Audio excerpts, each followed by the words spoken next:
pada akhirnya memilih jalan yang mana tidak akan masuk akal bagi mereka yang berinvestasi di dunia. Percayalah akan perkataan orang yang paling terpercaya ini. Rasulullah SAW pernah bersabda, "Man taraka syai'an lillahi azza wa jalla illa baddalakallahu bihi ma huwa khairun laka minhu." Barang siapa yang meninggalkan sesuatu karena Allah, niscaya Allah akan memberikan ganti kepadamu dengan yang lebih baik.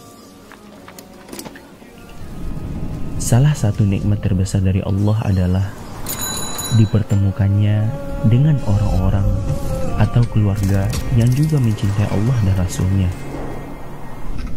Keluarga yang sedang berusaha meniti jalan untuk sampai ke tujuannya, Jannatil A'la. Apalah daya seorang pemuda tersebut? Ia pun manusia biasa, juga memiliki hati yang bisa meleleh di saat mendengar nasihat atau ajakan untuk kebaikan. Setelah mendengarkan itu semua, tumbuhlah rasa itu, rasa yang tidak akan bisa dinilai atau dibeli dengan uang dan harta. Semoga ini adalah salah satu bukti Allah ganti dengan yang lebih baik. Songkok Nasional After Al-Furqan kita.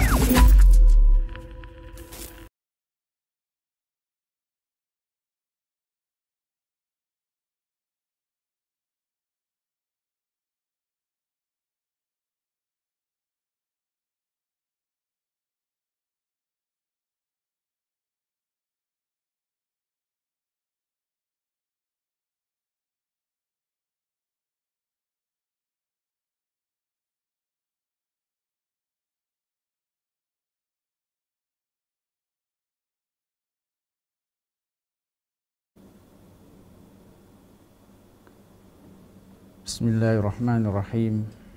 Assalamualaikum warahmatullahi wabarakatuh. Innal hamdalillah nahmaduhu wa nasta'inuhu wa nastaghfiruh wa na'udzu billahi min shururi anfusina wa sayyiati a'malina. May yahdihillahu fala mudhillalah wa may yudlil fala hadiyalah. Asyhadu an la ilaha illallah wahdahu la syarika lah wa asyhadu anna Muhammadan abduhu wa rasuluh. Allahumma salli wa sallim wa barik ala nabiyyina Muhammad wa ala alihi wa ashabihi wa man sara ala nahjihi wa qatafa atharuhu ila yaumiddin. Amma ba'd, fa in asdaqal hadits kitabullah wa khairul hadi hadi Muhammadin sallallahu alaihi wasallam wa syarrul umuri muhdatsatuha fa inna kulla muhdatsatin bid'ah wa kulla bid'atin dhalalah wa kulla dhalalatin finnar. Ayyuhal ikhwah, para pemirsa Al-Furqan TV dan para pendengar suara Al-Furqan, azani Allah wa iyyakum. Alhamdulillah, di sore hari ini Allah Subhanahu wa taala masih melimpahkan kepada kita begitu banyak nikmat dan karunia-Nya, baik itu berupa nikmat iman, nikmat kesehatan, nikmat waktu luang, dan nikmat-nikmat yang lainnya yang tak terhitung. Yang itu semua wajib kita syukuri. Sehingga dengan nikmat-nikmat tersebut Allah Subhanahu wa taala kembali mempertemukan kita melalui Al-Furqan TV atau melalui suara Al-Furqan dalam rangka melanjutkan kajian kita dari kitab Fathul Qawiyil Matin fi Syarhil Arba'in wa Tatimmatil Khamsin karya Syekh Abdul Muhsin Al-Abbad Al-Badr hafidhahullah ta'ala, yang mana merupakan syarah dari kitab Arba'in dari Imam An-Nawawi, sekaligus pelengkap dari Arba'in dari Al-Imam Ibn Rajab Al-Hambali rahimahullah ta'ala. Kita sudah sampai hadis ke-6, hadis tentang halal dan haram. Berkata Al-Imam An-Nawawi rahimahullah ta'ala, Al-Hadis As-Sadis, hadis ke-6, An Abi Abdullah An-Nu'man ibn Bashir radhiyallahu anhuma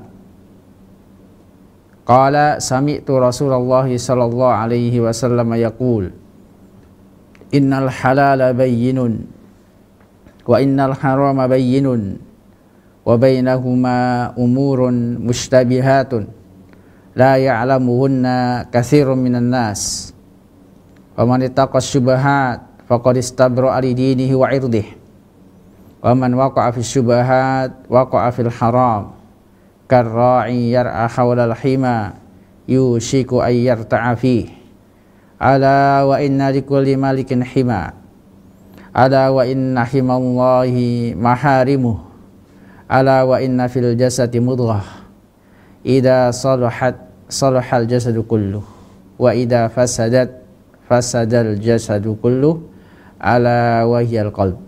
Rawahu al-Bukhari wa Muslim. Ada beliau rahimahullah ta'ala an Abi Abdullah An-Nu'man bin Bashir radhiyallahu ta'ala anhumah, dari Abu Abdullah An-Nu'man bin Bashir, mudah-mudahan Allah subhanahu wa ta'ala meridhai keduanya. Sahabat Nu'man ibn Bashir, keduanya seorang sahabat Rasulullah sallallahu alaihi wasallam, Nu'man ibn Bashir ibn Sa'ad al-Ansari, salah satu sahabat Nabi SAW yang terlahir di kota Madinah, dan bahkan disebutkan oleh para ulama awwalu mauludin fil Islam, yaitu anak yang terlahir pertama kali di dalam Islam dari kalangan Ansar. Jadi beliau lahir 14 bulan setelah kedatangan Nabi SAW di Madinah. 14 bulan setelah kedatangan Nabi SAW lahirlah Abdullah bin Nu'man bin Bashir. Jadi beliau dikatakan oleh para ulama awwalu mauludin bil Islam dan Ansar, anak yang terlahir dalam Islam dari kalangan Ansar. Sedangkan dari kalangan Muhajirin adalah Abdullah ibn Zubair. Abdullah ibn Zubair, anak yang terlahir dalam Islam, dalam lingkungan Islam dari kalangan Muhajirin. Beliau wafat di kota Hims, salah satu kota dari negeri Syam, pada tahun 65 Hijriah. Pada tahun 65 Hijriah. Termasuk sahabat senior, termasuk sahabat junior. Karena Rasulullah SAW wafat ketika umur beliau kurang lebih 10 tahun, kurang lebih 10 tahun. Termasuk sahabat yang pernah didoakan oleh Rasulullah SAW. Jadi ketika beliau masih kecil, baru saja lahir, dibawa oleh ibunya kepada Nabi SAW, dan ibunya diberi kabar gembira oleh Rasulullah SAW bahwa kelak anak ini, yaitu Nu'man bin Bashir, akan baik hidupnya dan termasuk yang akan meninggal dalam keadaan syahid. Termasuk sahabat yang akan meninggal dalam keadaan syahid dan dimasukkan ke dalam surga. Ini berkaitan sedikit tentang keutamaan sahabat Nu'man ibn Bashir radhiyallahu ta'ala anhuma. Beliau berkata, sami'tu Rasulullah SAW yaqul, aku mendengar Rasulullah SAW bersabda, innal halala bayyin, sesungguhnya kehalalan itu jelas, sesungguhnya perkara yang halal itu jelas, wa innal harama bayyin, dan sesungguhnya perkara yang haram itu jelas, wa bainahuma umurun mushtabihatun la ya'lamuhunna katsirun minan nas, dan di antara keduanya ada perkara-perkara yang samar, yang syubhat, yang tidak diketahui oleh kebanyakan manusia. Faman ittaqa syubhat faqad istabra'a lidinihi wa irdihi, barang siapa yang menjauhi perkara-perkara yang syubhat, yang samar-samar, maka sungguh dia telah menjaga agamanya dan kehormatannya. Wa man waqa'a fi syubhat, dan barang siapa yang terjerumus, terjatuh ke dalam perkara-perkara yang syubhat, yang samar, waqa'a fil haram, maka sungguh dia akan terjerumus ke dalam perkara yang haram. Karra'i yar'a haulal hima, seperti seorang penggembala yang menggembalakan hewan gembalaannya di sekitar al-hima, yaitu batasan-batasan yang dilarang di situ, batasan atau pagar-pagar larangan. Yusiku ayar ta'afihi, yaitu orang yang menggembalakan hewan gembalaannya di tempat-tempat yang terlarang, maka dikhawatirkan hampir-hampir dia memasuki tempat terlarang tersebut. Ala wa inna likulli malikin hima, ketahuilah bahwasanya setiap raja itu memiliki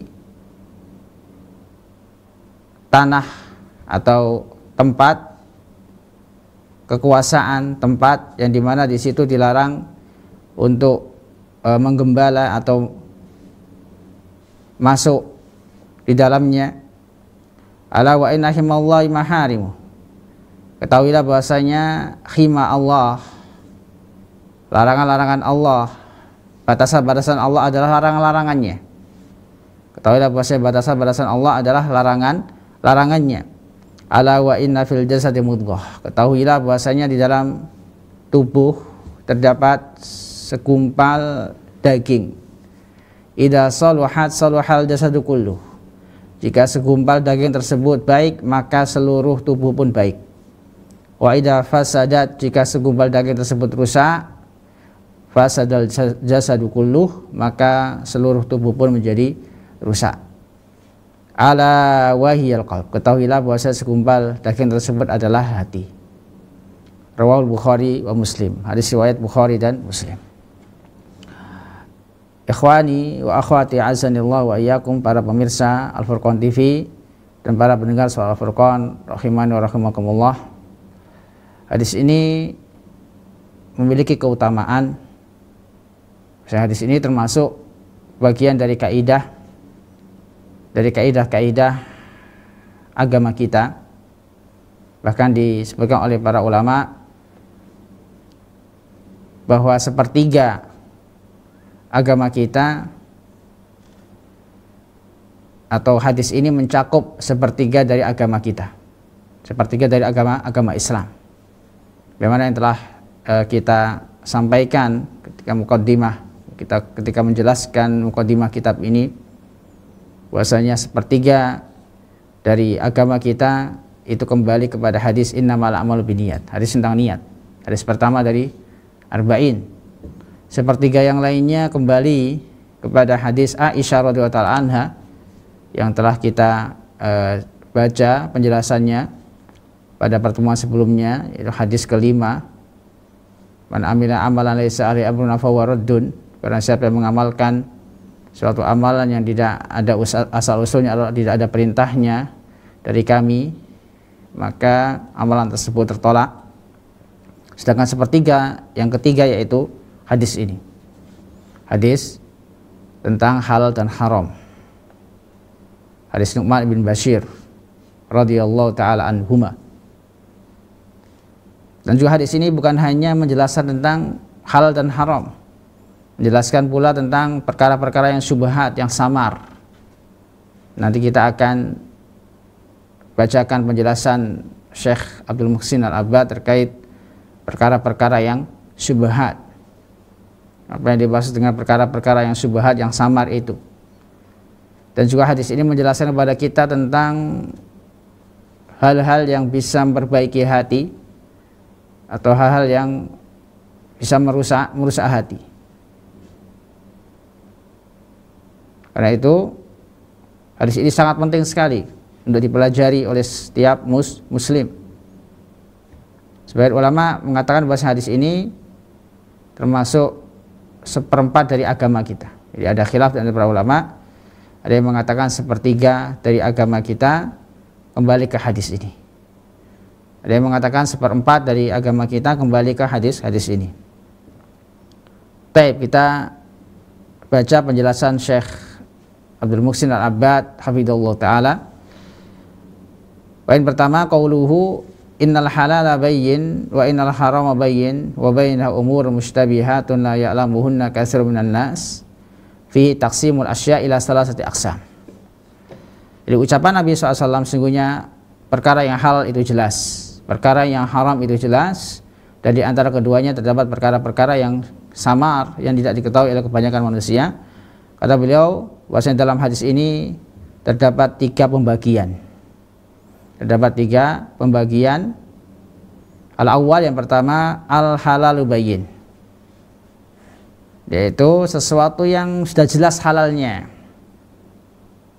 Contoh, kata beliau, kal hubub wathimar wa bahimatul an'am idalam tasil il insan bi tariqil haram. Seperti biji-bijian, buah-buahan, binatang-binatang ternak yang sampai kepada manusia dengan cara yang tidak sampai kepada manusia dengan cara yang haram. Artinya apa? Yaitu biji-bijian, buah-buahan, binatang ternak atau yang lainnya yang diperoleh oleh manusia tidak melalui perkara yang haram, seperti mencuri, merampas atau yang lainnya, maka ini jelas halalnya. Jelas halalnya, boleh dimakan, boleh dimanfaatkan. Yang kedua, perkara yang kedua, al-haramul bayyin, yaitu perkara-perkara yang sudah jelas keharamannya. Kata beliau, kasyurbil khamri wa aklil maitati wa nikah dawatil maharim.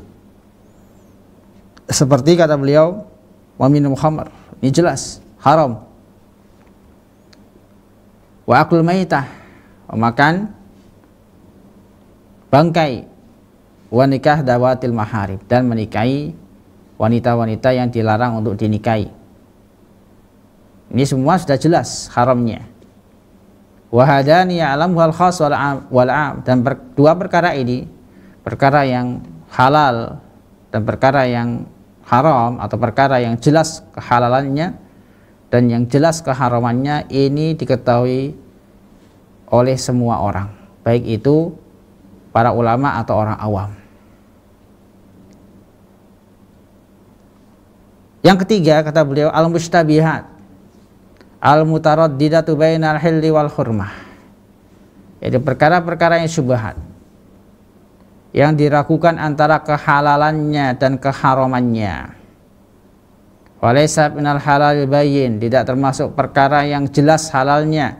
Wala minal haramil bayyin, dan tidak pula termasuk perkara yang jelas keharamannya. Wa hadhihi la ya'lamuha katsirun minan nas, dan perkara seperti ini tidak banyak orang tahu, tidak banyak orang tahu hukumnya. Wa ya'lamuha ba'duhum, sebagian dari mereka tahu, yaitu para ulama yang mempelajari agama Islam, yang mempelajari batasan-batasan Allah Subhanahu wa ta'ala. Mereka tahu perkara-perkara syubhat, sehingga mereka bisa menjauhkan diri mereka dari perkara-perkara tersebut dan memperingatkan orang dari terjerumus dari perbuatan-perbuatan yang syubhat.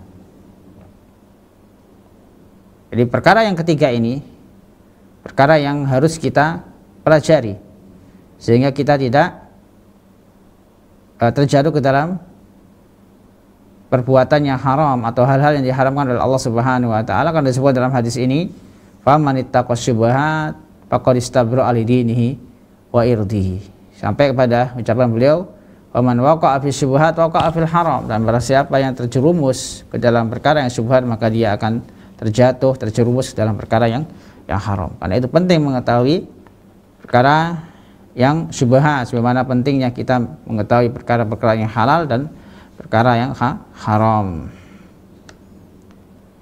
Yang tujuannya agar kita bisa menghindarinya, agar kita tidak terjerumus ke dalamnya. Agar kita selamat baik di dunia maupun di akhirat. Poin yang kedua, qauluhu faman ittaqa syubhat faqad istabra li dinihi wa irdihi. Ucapan beliau sallallahu alaihi wasallam, barang siapa yang menjaga dirinya, barang siapa yang menjaga dirinya atau menjauhkan dirinya dari perkara yang syubhat, maka sungguh dia telah menjaga dirinya dari menjaga agamanya dan kehormatannya. Maka sungguh dia telah menjaga agamanya dan kehormatannya. Wa man waqa'a fi syubhat waqa'a fil haram, dan barang siapa yang terjatuh ke dalam perkara yang syubhat, maka sungguh dia telah terjatuh ke dalam perkara yang haram.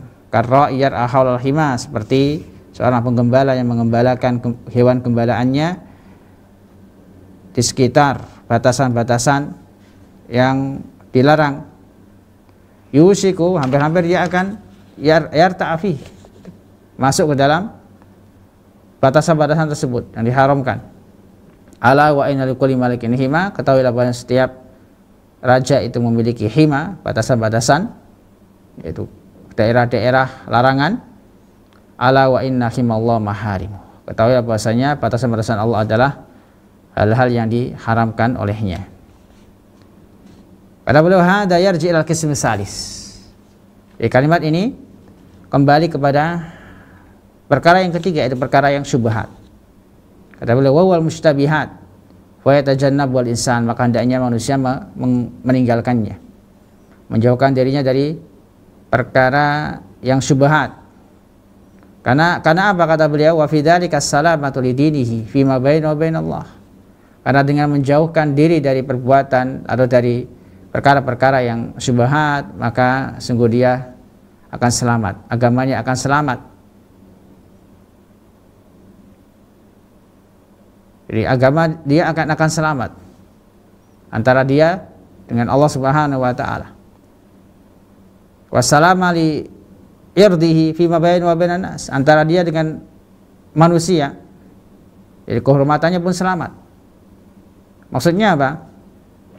Dia antara dirinya dengan Allah, dia tidak melanggar aturan Allah Subhanahu wa taala, tidak terjerumus ke dalam hal-hal yang diharamkan oleh Allah Subhanahu wa taala, yang dilarang oleh Allah Subhanahu wa taala. Sedangkan selamat kehormatannya, dia selamat dari celaan manusia, dia selamat dari gunjingan manusia. Fala yakul lahum sabilun ilan naili min irdi bisabidzalik, maka tidak ada jalan orang lain untuk membicarakan dia, mencela dia, menodai kehormatannya dengan sebab itu. Karena dia tidak mengambil hak orang lain. Wa idza tasahala fil wuqu' fil mustabihat, dan jika seorang itu bermudah-mudahan masuk ke dalam perkara-perkara yang syubhat, qad yajurruhu dzalika ilal wuqu' fil muharramat, maka hal itu bisa menarik dirinya, menyeret dirinya kepada sesuatu yang haram, terjerumus ke dalam sesuatu yang perkara-perkara yang haram, al-wadihat, yang jelas. Wa qad daraba Nabi sallallahu alaihi wasallam lidzalika, dan sungguh Nabi SAW telah menyebutkan permisalan. Wa qad daraba Nabi sallallahu alaihi wasallam lidzalikal masalah, Nabi SAW menyebutkan permisalan dalam perkara ini. Dengan apa? Birra'iyar ahal himah. Beliau membuat perumpamaan, permisalan orang yang terlalu bermudah-mudah di dalam perkara syubhat sehingga dia terjerumus dalam perkara yang haram, yang jelas haramnya, seperti seorang penggembala. Yar'a haulal himah, yang mana dia menggembalakan hewan gembalaannya di daerah-daerah yang terlarang, yang ada batasan-batasannya. Dia menggembalakan hewan gembalaannya di daerah yang di situ terdapat pembatas yang tidak boleh dilalui. Fa inna idza kana ba'idan minal hima salima min wuqu'i masyiyatihi fil hima. Dan jika dia menggembalakan hewan gembalaannya jauh dari kawasan atau tempat-tempat tersebut, tempat-tempat yang dilarang tersebut, maka dia akan selamat. Dan juga hewan ternaknya atau gembalaannya akan selamat dari melewati atau masuk ke dalam kawasan-kawasan yang dilarang tadi, yang dibatasi tadi. Wa idza kana qariban, dan jika terlalu dekat, minhu au syaka ayyaqa masyiyatuhu fihi wa huwa la yash'ur, maka dikhawatirkan hampir-hampir akan terjerumus, akan memasuki kawasan-kawasan atau daerah-daerah yang terlarang tadi, sedangkan dia tidak mengetahui atau merasakannya, tidak sadar. Jadi di sini beliau Sallallahu Alaihi Wasallam mengumpamakan orang yang bermudah-mudahan dalam perkara syubhat seperti seorang penggembala yang sudah tahu jelas nggak boleh menggembalakan hewan gembalaannya di kawasan-kawasan yang dilarang, namun dia tetap mendekati kawasan-kawasan tersebut, sehingga pada akhirnya apa? Hewan-hewan gembalaannya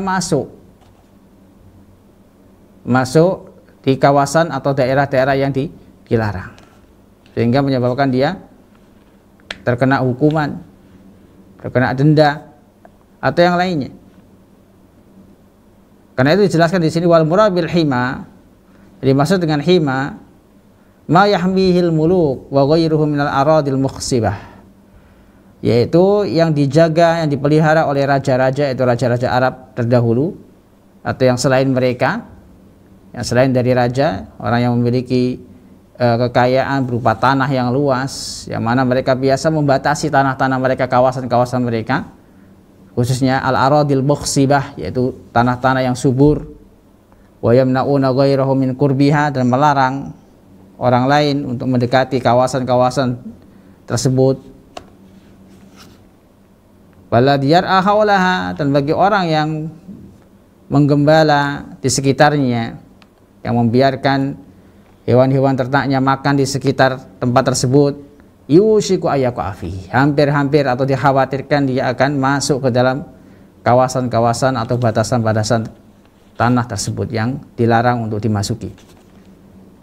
Fa ya'rid nafsahu lil uqubah, maka dia akan menjerumuskan dirinya dalam hukuman, perkara yang bisa mendatangkan hukuman. Jadi orang yang tidak berhati-hati dalam masalah ini akan terkena hukuman, dikhawatirkan akan terkena hukuman. Wa khimallahu azza wa jalla al-maharim, sedangkan batasan-batasan Allah azza wa jalla al-maharim allati harramah, yaitu perkara-perkara yang Allah Subhanahu wa taala haramkan. Jadi Allah Subhanahu memiliki batasan-batasan yang tidak boleh kita langgar. Itu hal-hal yang Allah Subhanahu wa taala larang, hal-hal yang Allah Subhanahu wa taala haramkan. Sebagaimana yang difirmankan oleh Allah Subhanahu wa taala dalam surat Al-Baqarah, tilka hududullah fala ta'taduha. Itulah batasan-batasan Allah dan jangan kalian langgar. Wa may yata'adda hududallah faqad dzalama nafsah, dan barang siapa yang melanggar batasan-batasan Allah Subhanahu wa taala, menerjang batasan-batasan Allah Subhanahu wa taala, maka sungguh dia telah mendolimi dirinya sendiri. Dalam ayat yang lain, tilka hududullah fala taqrabuha, itulah batasan-batasan Allah Subhanahu wa taala, janganlah kalian mendekatinya.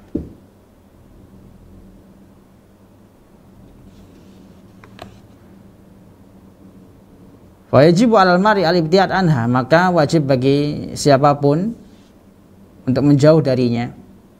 Wa alai ayyabta'ida anis syubhat allati qad tuaddi ilaiha, dan wajib baginya untuk menjauhkan dirinya dari perkara-perkara syubhat yang bisa mengantarkan kepadanya, yaitu kepada hal-hal yang terlarang, hal-hal yang diharamkan. Ya, di sini Nabi SAW memberikan perumpamaan agar bisa dipahami, dan banyak sekali hadis-hadis Nabi SAW, banyak sekali metode Rasulullah SAW dengan cara memberikan perumpamaan, yaitu mengumpamakan sesuatu yang maknawi yang tidak bisa terlihat dengan sesuatu yang hissi yang bisa dilihat. Bagaimana dalam hadis ini. Poin yang ketiga, qauluhu ala wa inna fil jasadi mudghah. Ketahuilah bahwasanya di dalam tubuh manusia, di dalam tubuh terdapat segumpal daging. Idza salahat salahal jasadu kulluh. Jika segumpal daging tersebut baik, maka akan baik seluruhnya. Wa idza fasadat fasadal jasadu kulluh. Dan jika rusak, maka seluruh jasad pun rusak. Ala wahyal qalb. Ketahuilah bahasanya segumpal daging tersebut adalah hati. Makna mudghah, kata beliau, al-qit'ah minal lahmi ala qadri ma yamdaghuhul akil. Yaitu sepotong atau secuil daging seukuran sesuatu yang biasa dikunyah oleh orang, biasa dikunyah oleh manusia ketika makan. Ini makna dari mudghah. Kata beliau, wa fi hada bayan wa admi sya'nil qalbi fil jasad. Jadi kalimat ini menjelaskan kepada kita tentang begitu agungnya peranan hati pada tubuh. Wa annahu malikul a'dha, dan bahasanya hati itu adalah rajanya anggota tubuh, bagaikan raja untuk seluruh anggota tubuh. Wa annaha tasluhu bi salahihi wa tafsudu bi fasadihi, dan bahasanya anggota tubuh itu baik buruknya tergantung baik buruknya hati. Para ulama juga mengumpamakan hati itu seperti panglima. Jika panglimanya baik, maka semua pasukannya pun baik. Karena itu hendaknya kita memperhatikan kondisi hati kita. Jangan sampai hati kita kotori dengan penyakit-penyakit atau perbuatan-perbuatan yang diharamkan oleh Allah Subhanahu wa taala. Termasuk perkara syubhat bisa mengotori hati. Jadi hal-hal yang bisa mengotori hati itu banyak sekali. Di antaranya adalah hasad, riya, sum'ah, ujub. Ini hal yang bisa mengotori hati. Jadi hati yang dimaksud di sini adalah yang berkaitan dengan perkara-perkara yang bisa merusak agama kita, yang bisa merusak akhirat kita. Bukan hati sebagaimana yang kita ketahui dalam dunia medis,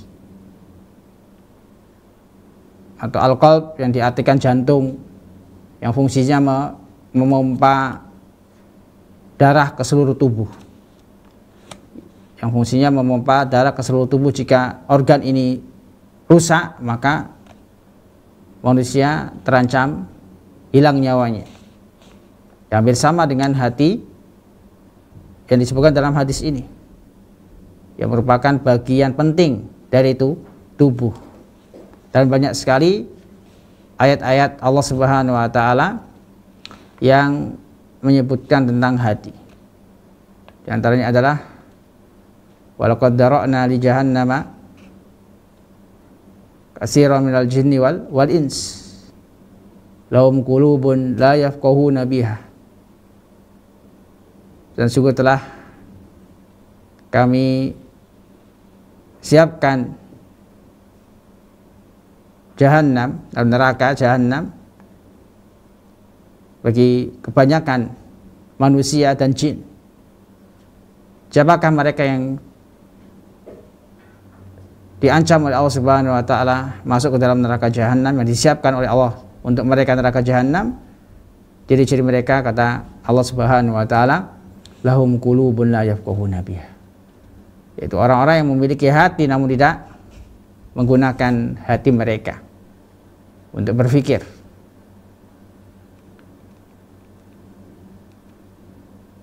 Jadi hati ada kaitannya dengan akal manusia.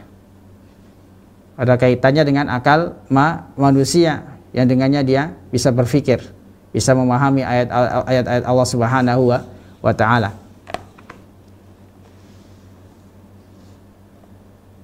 Maka hendaknya kita rawat hati kita dengan memperbanyak amal saleh, dengan membaca Al-Qur'an, mentadabburi ayat-ayat Allah Subhanahu wa taala, memahami dan juga mengamalkan firman-firman Allah Subhanahu wa taala atau hadis-hadis Nabi sallallahu alaihi wasallam, dengan banyak berzikir kepada Allah Subhanahu wa taala, melakukan qiyamul lail, dan juga berteman dengan orang-orang yang saleh.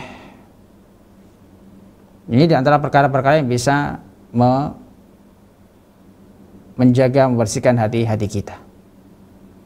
Dan juga di antaranya juga menjauhi perkara-perkara yang syubhat, meninggalkan makanan yang jelas haram, perkara-perkara yang diharamkan oleh Allah Subhanahu wa taala juga kita jauhi dalam rangka menjaga hati kita agar kita selamat kelak di akhirat, di kehidupan yang tidak berguna lagi harta dan anak. Kata Allah Subhanahu wa taala, yauma la yanfa'u malun wala banun illa man atallaha biqalbin salim. Yaitu di hari yang tidak bermanfaat lagi harta dan anak kecuali orang yang datang berjumpa kepada Allah Subhanahu wa taala dalam keadaan hati yang selamat. Illa man atallaha biqalbin salim. Dan kita termasuk orang-orang yang kelak bertemu dengan Allah Subhanahu wa taala dalam keadaan hati yang selamat, hati yang bersih. Poin yang keempat, qala an-Nawawi, qaulu sallallahu alaihi wasallam, faman waqa'a fi syubhat waqa'a fil haram. Berkata Imam An-Nawawi, kata beliau, ucapan beliau sallallahu alaihi wasallam, barang siapa yang terjerumus ke dalam perkara yang syubhat, maka dia akan terjerumus ke dalam perkara yang haram. Yahtamil amrain, ini menunjukkan dua perkara, atau ada kemungkinan dua hal, memiliki dua kemungkinan, dua makna maksudnya. Ahaduhuma ayyaqa fil haram wa yadun annahu laysa bi haram. Maksudnya di sini yang pertama, dia terjerumus ke dalam yang haram sedangkan dia tidak sadar, wa huwa yadun, sedangkan dia mengira bahwasanya itu perkara yang bukan haram. Dia telah masuk ke dalam perkara yang haram sedangkan dia mengira hal itu bukan termasuk perkara yang haram. Ini makna yang pertama. Kemungkinan makna yang kedua, wasani ayyakunal makna qad qaraba ayyaqa fil haram. Di makna yang kedua, dia telah mendekati perkara yang haram. Dia telah mendekati perkara yang haram. Ini makna yang kedua. Di makna yang pertama, dia masuk dalam perkara yang haram, terjerumus dalam perkara yang haram, dan dia mengira itu bukan perkara yang haram. Makna yang kedua, dia telah mendekati perkara yang haram. Dia telah mendekati perkara yang bisa menjerumuskan dia ke dalam sesuatu yang haram. Dan ini sama seperti ucapan sebagian para ulama, al-ma'asi baridul kufur. Maksiat itu perkara yang bisa mengantarkan kepada kekufuran. Maksiat itu atau perbuatan-perbuatan maksiat itu bisa mengantarkan kepada perbuatan atau perbuatan kufur, baridul kufur, posnya kekufuran. Maksudnya perkara yang bisa mengantarkan kepada perbuatan kufur. Jadi berasal dari bermudah-mudahan dalam melakukan kemaksiatan, sehingga lama kelamaan dia meyakini bahasanya atau terbiasa dengan perbuatan maksiat tersebut, sehingga timbul keyakinan bahasanya perbuatan maksiat tersebut halal, sehingga menjadikan dia kufur. Li'anna an-nafsa idza waqa'atil mukhalafah tadarrajat min mafsadatin ila ukhra akbar minha. Karena jiwa itu apabila telah terjerumus ke dalam pelanggaran, sesuatu yang dilarang, maka secara bertahap dia masuk ke dalam mafsadah, kemudaratan. Dia masuk ke dalam kerusakan, dari kerusakan yang satu kepada kerusakan yang lain yang lebih besar. Wa qila wa ilail isyara biqouli ta'ala. Kata beliau, hal ini mengisyaratkan firman Allah Subhanahu wa taala, wa yaqtulunal anbiya bighairi haqq dzalika bima asaw wa kanu ya'tadun. Jadi orang yang terjerumus ke dalam kemaksiatan, maka secara bertahap kemaksiatan yang dia lakukan akan mengantarkan dia, menyeret dia kepada perbuatan kufur. Bagaimana orang-orang Yahudi, orang-orang Bani Israel yang banyak sekali mengkufuri Allah Subhanahu wa taala, berbuat maksiat kepada Allah Subhanahu wa taala, tidak mau taat kepada Allah Subhanahu wa taala, sehingga pada akhirnya mereka pun dengan berani membunuh para anbiya, para nabi dan rasul. Wa yaqtuluna anbiya bighairi haqq. Kata Allah, mereka membunuh para nabi dengan cara yang tidak benar. Bukan berarti boleh membunuh dengan cara yang benar, tidak boleh. Termasuk kezaliman yang besar. Termasuk kezaliman yaitu sampai membunuh para nabi. Karena itu enggak heran mereka membunuh manusia, bagaimana yang sedang terjadi sekarang. Dan Allah Subhanahu wa taala melindungi saudara-saudara kita di Palestina yang sedang diperangi oleh para Zionis Yahudi. Jadi gak heran mereka membunuh saudara-saudara kita Muslim yang ada di Palestina. Dahulu nenek moyang mereka bahkan berani membunuh nabi-nabi Allah Subhanahu wa taala. Dzalika bima asaw wa kanu ya'tadun. Hal itu dikarenakan kemaksiat yang mereka lakukan dan karena mereka melanggar batasan-batasan Allah, melampaui batas dengan melanggar larangan atau batasan-batasan Allah Subhanahu wa taala. Jadi ini peringatan, janganlah kita bermudah-mudahan dengan melakukan kemaksiatan, karena maksiat itu kata beliau badadul kufur, sesuatu yang bisa mengantarkan kepada perbuatan kufur. Yuridu annahum tadarraju bil ba'as ila qatil anbiya. Kata beliau rahimallahu taala bahwasanya ayat ini menjelaskan tentang keadaan orang-orang Yahudi yang mana mereka bertahap dalam berbuat maksiat sehingga puncaknya mereka membunuh para nabi. Merupakan maksiat yang besar. Membunuh utusan-utusan Allah Subhanahu wa taala. Yang mana mereka diutus untuk kemaslahatan mereka sendiri. Para nabi dan rasul banyak diutus kepada Bani Israel, menunjukkan Allah sayang kepada mereka. Namun mereka membalas rasa sayang Allah dengan sesuatu yang dimurkai oleh Allah Subhanahu wa taala, yaitu membunuh para utusan Allah Subhanahu wa taala. Wa fil hadis la'anallahu sariqa yasriqul baydata fatuqta yaduhu wa yasriqul habla fatuqta yaduhu ay yatadarraj minal baydati wal habli ila sariqah. Dalam hadis yang lain disebutkan masalah perkara-perkara yang dilarang atau perkara yang syubhat yang bisa mengantarkan kepada perkara yang haram, yang semakna dengan yang disebutkan oleh Al-Imam An-Nawawi, yaitu seperti hadis Allah Subhanahu wa taala melaknat seorang pencuri yang mana dia mencuri sebuah telur, kemudian dipotong tangannya karena mencuri tersebut. Dan juga orang yang mencuri sebuah tali kemudian dipotong tangannya. Maksudnya adalah yatadarraj minal baydati wal habli ila sariqah. Jadi secara bertahap dari hal-hal yang remeh sampai akhirnya dipotong tangannya. Jadi orang yang mencuri itu terkadang karena kebiasaan menganggap remeh sesuatu, sehingga akhirnya sesuatu yang dia curi itu bernilai atau barang yang memiliki nilai yang besar, sehingga akhirnya dijatuhkanlah had, yaitu potong tangan. Dimaksud hadis ini adalah orang yang mencuri perkara yang remeh atau sesuatu yang remeh, sesuatu yang mungkin kurang bernilai menurut manusia, seperti telur atau sekedar mencuri tali.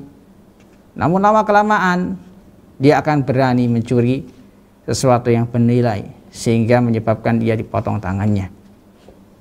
Karena tidak setiap orang yang mencuri itu dipotong langsung. Ada batasannya, Kalau sampai barang yang dia curi itu barang yang bernilai bagi manusia, maka akan dipotong tangannya. Orang yang mencuri tersebut akan dipotong tangannya. Ini makna yang kedua.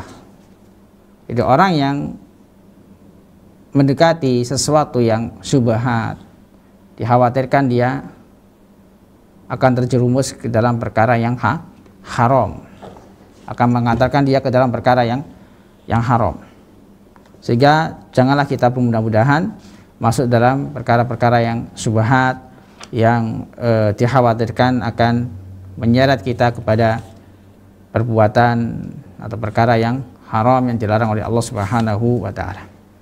Poin yang kelima, beliau menjelaskan tentang sahabat Nu'man bin Bashir, perawi dari hadis ini. Nu'man bin Bashir radhiyallahu taala anhu min sigharis sahabah. Beliau termasuk sahabat junior. Waqad tuwfiya Rasulullah sallallahu wa umruhu samani sanawat. Rasulullah SAW wafat sedangkan umurnya masih 8 tahun. Afwan, tadi di mukaddimah kita sebutkan sekitar 10 tahun umurnya. Jadi yang benar umurnya 8 tahun. Jadi ketika Rasulullah SAW meninggal, beliau Nu'man bin Bashir berumur 8 tahun. Dia termasuk sahabat junior. Wa qala fi riwayati hadzal hadis, dan beliau menyebutkan dalam riwayat hadis ini, sami'tu Rasulullah SAW yaqul, aku mendengar Rasulullah SAW bersabda. Ini ada faidah yang akan disampaikan oleh Syekh Hafidhullah Ta'ala. Di ucapan beliau sami'tu Rasulullah SAW yaqul, aku mendengar Rasulullah SAW bersabda, sedangkan umur beliau pada saat itu masih 8 tahun. Ini adalah keutamaan seorang Nu'man bin Bashir radhiyallahu ta'ala anhuma. Di usianya yang belia, beliau sudah mengambil hadis dari Rasulullah SAW, mampu atau memahami hadis dari Rasulullah SAW, dan hadis ini merupakan sepertiga dari agama Islam atau seperempat dari agama Islam. Faedahnya apa? Dari ucapan beliau sami Rasulullah SAW yaqul, aku mendengar Rasulullah SAW bersabda, kata beliau, wa huwa yadullu ala sihhati tahammulis shaghiril mumayyiz. Ini menunjukkan sahnya seorang anak yang sudah sampai kepada usia mumayyiz, sah dia untuk belajar hadis, untuk mulai mendengarkan hadis, mempelajari hadis. Wa annama tahammalu fi hali sigharihi wa addaw fi hali kibarihi fa huwa maqbul. Dan hadis yang dia pelajari ketika dia masih kecil, ketika dia sudah sampai kepada sinut tamyiz, sudah sampai pada usia tamyiz, sudah bisa membedakan antara yang hak dengan yang batil, dan kemudian dia sampaikan ketika dia sudah besar, sudah dewasa, maka riwayatnya makbul, diterima. Menurut ahli hadis, riwayatnya diterima. Dia seorang yang mempelajari hadis di usia yang muda, yang masih belia, dengan syarat sudah tamyiz, sudah mumayyiz, kemudian dia sampaikan ketika dia sudah besar, maka riwayatnya makbul, diterima. Wa mislu al-kafir idza tahammala fi hali kufrihi. Semisal dengan masalah ini, yaitu riwayat orang yang kafir yang ketika dia mendengar hadis dalam keadaan dia masih kufur, masih kafir, kemudian dia sampaikan ketika dia sudah masuk Islam. Ini juga diterima riwayatnya, seperti Abu Sufyan ketika dia masih kafir, belum masuk Islam. Ada hadis yang dia sampaikan ketika dia sudah masuk Islam, yaitu tentang kisah dialog beliau kepada Raja Heraklus ketika beliau pergi ke daerah yang dikuasai oleh Romawi. Pada saat itu beliau mengabarkan tentang Nabi Muhammad SAW, Nabi yang diutus dari kaumnya. Nah, beliau sampaikan kepada Rasulullah SAW kisah beliau, pengalaman beliau bertemu dengan Raja Herakl, menceritakan tentang keadaan Nabi SAW ketika beliau sudah masuk Islam. Ketika beliau sudah masuk Islam, dan Abu Sufyan termasuk sahabat yang masuk Islam belakangan, yaitu setelah Fathu Makkah, setelah penaklukan kota Makkah. Jadi poin yang kelima ini terkait sahabat Nu'man bin Bashir. Beliau menyampaikan di sini sebuah faidah bahwasanya hadis yang dipelajari ketika seorang itu masih muda, seperti Nu'man bin Bashir mendengarkan hadis ini ketika usia beliau sangat muda sekali, antara sekitar 8 atau 7 sampai 8 tahun, namun sudah mumayyiz, kemudian dia sampaikan ketika dia dewasa, maka riwayatnya diterima. Dan juga orang kafir yang mendengarkan hadis ketika dia masih kafir, kemudian dia sampaikan ketika dia sudah masuk Islam, itu juga diterima. Ini masalah yang dibahas dalam ilmu mustalah hadis. Yang keenam, faedah dari hadis ini, mimma yustafadu minal hadis. Yang pertama, bayanu taqsimil asya' fi syari'ati ila halalin bayyin wa haramin bayyin wa mustabihin mutaraddidin bainahuma. Yaitu penjelasan tentang sesuatu yang ada dalam syariat Islam, tentang hukum yang ada dalam syariat Islam, yaitu sesuatu yang halal, yang jelas halalnya, haram yang jelas haramnya, dan sesuatu yang samar, yang diragukan kehalalannya dan keharamannya. Itu perkara yang syubhat. Jadi hadis ini menjelaskan tiga hal ini.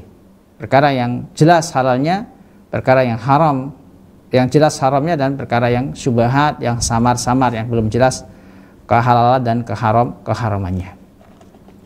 Baik, Al-Imam Ibnu Rajab Al-Hambali, Al-Imam Ibnu Mundir menyebutkan bahasanya perkara yang syubhat itu ada tiga. Perkara yang syubhat itu ada tiga. Yang pertama, perkara yang pada awalnya halal, kemudian masuk sesuatu yang meragukan, yaitu masuk sesuatu yang meragukan, yaitu sesuatu yang haram. Contohnya apa? Jadi pada awalnya halal, kemudian masuk sesuatu yang meragukan. Contoh, ada 2 kambing yang disembelih oleh seorang yang menyembah selain Allah, penyembah berhala misalnya, seorang penyembah berhala. Jadi kambing halal, namun ketika yang nyembelih bukan muslim, tentunya dia akan menyembelih bukan karena Allah. Maka ini perkara yang syubhat, yang harus dijauhi, karena kita tidak tahu apakah dia menyembelih karena Allah ataukah tidak karena Allah. Artinya jelas yang menyembelih ini agamanya jelas, tidak menyembah Allah Subhanahu wa taala atau bahkan menyembah berhala. Jadi meskipun yang disembelih itu sesuatu yang halal, yang jelas halalnya itu kambing, namun cara penyembelihannya diragukan karena yang menyembelih itu orang yang bukan muslim, seorang penyembah berhala. Maka jika kita mengetahui hal tersebut, maka jangan mengkonsumsi daging tersebut. Kalau kita tahu bahwasanya salah satu dari kambing tersebut disembelih oleh seorang muslim, nah boleh kita konsumsi dagingnya, karena jelas yang menyembelih dan juga yang disembelih pun jelas.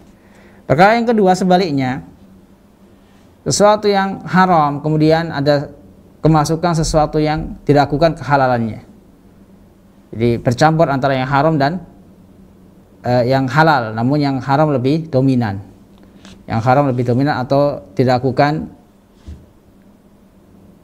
karena tercampur sesuatu yang haram. Contoh orang yang atau seorang istri yang meragukan kondisinya apakah sudah ditalak oleh suaminya ataukah belum. Maka seperti ini tidak perlu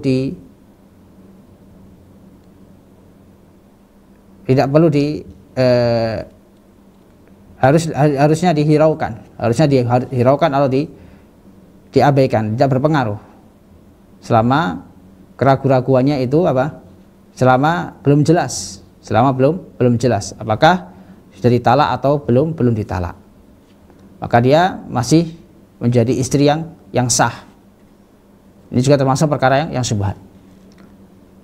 Selanjutnya perkara yang samar, perkara yang belum jelas kehalalannya atau keharamannya. Perkara yang belum jelas kehalalannya atau keharamannya. Ini juga harus kita jauhi. Harus kita hindari dan harus kita jauhi. Ini contoh atau macam-macam dari perkara yang syubhat. Ada 3 tadi. Sesuatu yang jelas halalnya, kemudian kemasukan sesuatu yang haram yang diragukan sehingga yang halal tadi menjadi diragukan. Kemudian sebaliknya sesuatu yang haram kemudian kemasukan sesuatu yang halal yang diragukan kehalalannya. Dan yang ketiga yang belum jelas halal dan haramnya. Wallahu ta'ala alam. Yang kedua, annal mustabih la ya'lamu katsirun minan nas. Bahwasanya perkara yang syubhat itu banyak tidak diketahui oleh manusia. Wa ana ba'dhum ya'lamu hukmahu bidalilihi, dan sebagian dari mereka mengetahui hukumnya dengan dalil-dalilnya, yaitu para ulama yang mengetahui perkara-perkara yang syubhat dan juga bisa menjelaskan hukumnya beserta dalil-dalilnya. Yang ketiga, tarku ityadil mustabih hatta yu'lam hilluhu. Faedah yang ketiga, meninggalkan perkara yang samar, sesuatu yang samar sampai diketahui kehalalannya, kehalalannya. Yang keempat, darbul amsal li takril ma'ani al-ma'nawiyah bi tashbiha bil hissiyah. Menyebutkan perumpamaan atau permisalan dengan menetapkan sesuatu yang maknawi dengan yang serupa dengannya, namun dengan sesuatu yang nampak, yang hissi, yang nampak, yang bisa dilihat, yang bisa disaksikan, yang bisa dirasakan. Ini banyak sekali dalam hadis Nabi SAW. Beliau membuat suatu perumpamaan, sesuatu yang maknawi, yang tidak jelas, yang samar. Beliau sebutkan perumpamaannya dengan sesuatu yang bisa dilihat, yang bisa dirasakan. Contoh seperti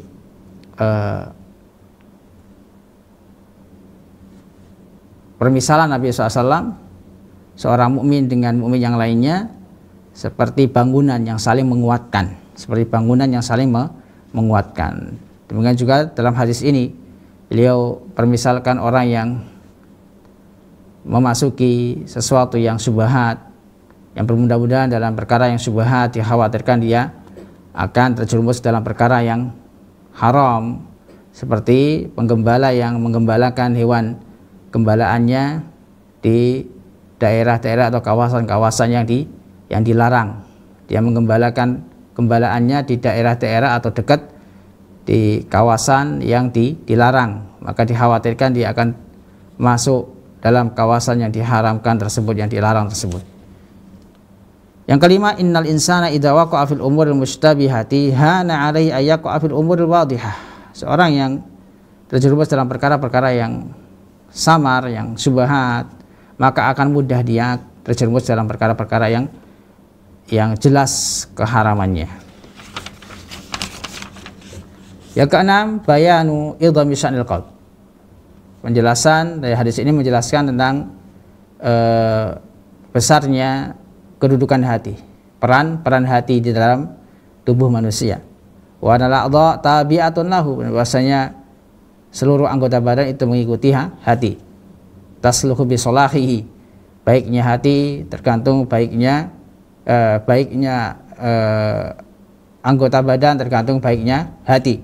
Wa tafsudu bi fasadihi, dan rusaknya anggota badan tergantung rusaknya hati. Yang keenam, yang ketujuh, anna fasadadz dzahira dalil ala fasadil batin. Bahwasanya kerusakan yang nampak menunjukkan kerusakan yang tidak nampak. Maksudnya apa? Kerusakan zahir, kerusakan yang zahir itu menunjukkan kerusakan batin. Jadi orang yang zahirnya rusak, sudah pasti batinnya pun rusak. Yang ke-8, anna fi ittiqa'i syubhat muhafadhatul insan ala dinihi minan naqsi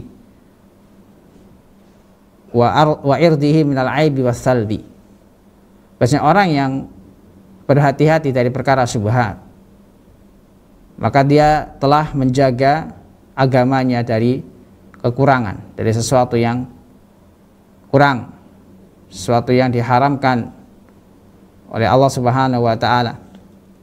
Dan sungguh dia telah menjaga kehormatannya dari aib, dari celaan manusia.